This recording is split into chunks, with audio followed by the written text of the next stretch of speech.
시청자 여러분 안녕하십니까. 이영풍 TV입니다.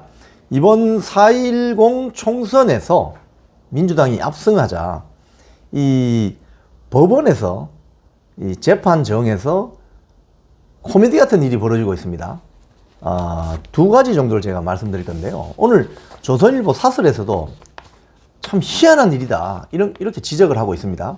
무슨 소리냐? 총선 승리 후에 이 대표 관련 재판에서 벌어지는 희한한 일들, 이런 사설이 있어요. 조선일보에 오늘. 여기 보면 두 명의, 한 명은 증인이고 한 명은 피의자입니다. 증인은 배모 씨라는 사람인데, 이분은 경기도 법인카드 김혜경 이재명 당대표의 배우자 김혜경 씨의 카드 결제를 실무로 담당했던 사람입니다. 이 사람이 배모 씨가 있고, 또 한 사람은 지금 현재 재판받고 있는 기소돼 있죠. 이화영 전 경기도 부지사. 자, 먼저 이 배모 씨의 말 뒤집기를 한번 어떤 내용이 있는지 한번 살펴보면요.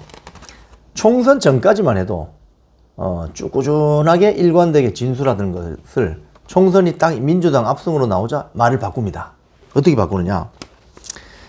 자, 법인카드를 직접 결제했던 실무자 배모 씨가 김혜경 씨의 1심 재판 증인으로 나와서 법인카드로 음식값을 본인이 결제하면 나중에 김혜경 씨가 현금을 줬다. 이렇게 말을 바꾼 거예요. 자, 검찰 조사에서는, 이 재판이 열리기 전에 검찰 조사에서는 김 씨가 음식값을 보전해 준 적이 없다. 그래서 나는 법인카드로 끄었다. 이렇게 증언했단 말입니다. 근데 갑자기 김혜경 씨가 그 음식값 결제액이 있잖아요. 뭐 10만원, 뭐 50만원 있으면 그걸 나중에 돈으로 줬다는 거예요. 그러면 법인카드 사적 유용이 없어질 가능성도 있죠. 자, 이렇게 진술을 바꿨다는 겁니다. 자, 그런데 이런 증언은 상식에 맞지 않다는 거예요. 즉, 김혜경 씨가 음식값을 처음부터 낼 생각이었으면 왜 법인카드를 결제합니까? 현찰로 돈을 주면 되지. 그렇잖아요? 그래서 배 씨는, 이 말을 바꾼 배 씨는 지난 3년 동안 김혜경 씨에게 배달했던 음식 메뉴도 자기가 정했대요. 배 씨가 주문한 대로 이 대표, 그러니까 이재명 대표 부부가 그냥 먹었다는 건데, 이건 말이 안 되는 거죠. 그러면 이 도지사의 어떤 법인카드 결제하는 실무 담당자가, 자, 오늘은 배민에서 짬뽕 한 그릇, 내일은 스시 한 접시, 모레는 짜장면 꽃배기 2개, 이렇게 하면은, 그럼 이재명 경기도지사와 김혜경 소위 말해서 도지사의 배우자가 그대로 먹었다 이 말입니까?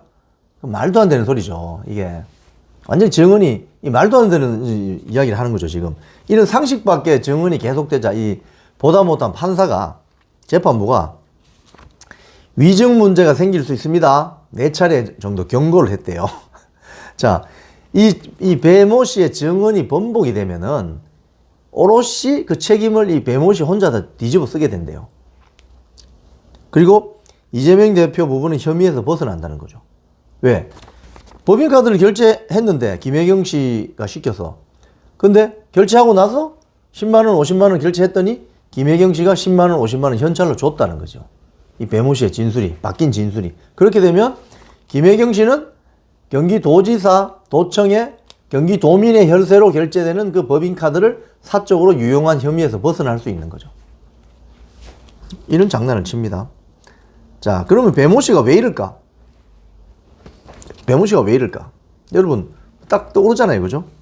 자, 그럼 이번에는 쌍방울 불법 대북 송금 사건으로 기소된 이화영 전 경기도 평화부지사, 여기에서도 변호인이 이런 이야기를 한답니다. 이거 황당하기 짝이 없는 내용인데요.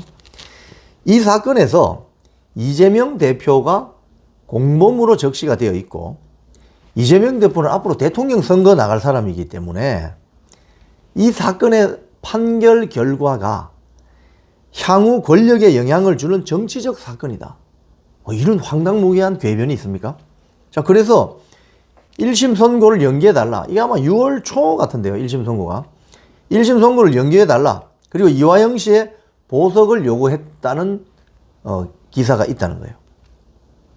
그리고 이재명 대표가 이제 171석, 민주당만 171석, 범민주계를 합하면 192석에 영향을 줄 수 있는 정치 거물이기 때문에 대마불사, 대마불사다 이거죠. 그러면서 재판부를 압박한 것이다.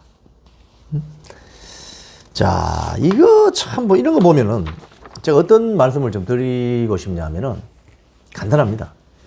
이런 거 우리 자라나는 애들이 보면 뭐라고 하겠어요? 뭐라고 하겠습니까? 아, 내가 죄를 지어도 정치적인 영향력이 세지거나 내 뒷배가 든든하면 무수한 범죄를 저질러도 면책이 될 수 있겠구나. 이런 걸 가르치는 거죠. 어른이나 자들이. 이 경기도청 소속인 것으로 보면 배모 씨, 또 김혜경 씨, 이재명 당대표, 이화영 전 경기도 평화부지사. 우리 애들에게 뭘 가르칠 수 있습니까? 법인카드를 결제했으면 거기다 책임을 지면 되는 것이지. 그걸 또 뭐 현찰을 줘서 사적 유용 의혹에서 벗어날 수 있다고 생각한 겁니까? 이제 이재명 당대표가 거대 여당, 거대 야당의 당수로서 총선이 끝나니까 힘이 실리니까 뒷배가 든든하니까 그럼 있던 팩트도 사라진다 이 말입니까? 있던 사실이 사라져요? 그렇다고? 실제적 진실이 사라지냐고. 이화영의 어떤 변호인도 마찬가지죠. 이재명 대표가 앞으로 대통령 출마할 사람이기 때문에 그 선거 결과에 영향을 줄 수 있기 때문에 1심 선고를 연기해달라. 언제까지? 3년 뒤로? 이게 지금 도대체 상식적인 이야기를 해야지 아주 비상식적이고 궤변이잖아요. 그러면 자라나는 우리 아이들이 뭘 배우고 자라겠어요? 아, 대한민국은 정치적인 힘만 있으면은 뒷배만 든든하면은 무슨 따위의 범죄를 저질러도 아무런 문제가 없는 것이구나. 이걸 지금 아이들에게 가르치는 거 아니에요, 결국은. 그럼 어떤 나라가 되겠어요? 저기 중남미 같은 마피아들이 설치는 그런 나라로 가고 싶어요, 지금? 대한민국을? 베네수엘라행 특급 열차 타고 싶어요? 깡패들이 설치는 나라로 가고 싶어요? 돈만 있고 정치적 영향만 있으면 무슨 범죄를 저질러도 살아남을 수 있다는 그 교훈을 지금 아이들에게 가르치자고 하는 거예요. 그게 교훈이에요, 교훈. 이런 측면에서 총선 한번 이겼다고 이렇게 교만하고 거만하기 짝이 없는 행태를 벌이는 이런 자들에 대해서 국민 여러분 어떻게 생각하세요? 이 방송을 보는 이재명 민주당을 지지한 여러분들 어떻게 생각하세요? 조국 당을 지지한 여러분 어떻게 생각하세요? 지금까지 이영풍TV였습니다.